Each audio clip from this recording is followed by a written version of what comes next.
ebbaluwa eno gye mwampandiikidde eri kiriya ensuspendinga ku mirimu gyange gyonna. Kati ebbaluwa weba ensuspendinga ku mirimu gyange gyonna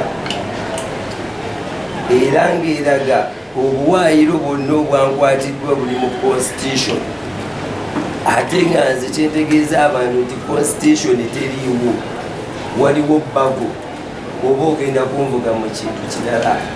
N'olw'ensonga eyo nze sinnava ku mulamwa. Ebbaluwa eri kiriya suspension of your duties, okuyimirizibwa ku mirimu.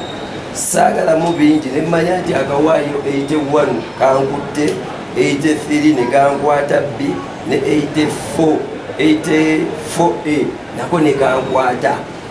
Ofuna kati executive yatuula n'eragira disciplinary committee ya out of emuyite yazze okwennyonnyolako ku ebyo bye yasamwasamwa nabyo. Download the app on App Store or Google Play Store now. Vision Digital Experience, the future of media.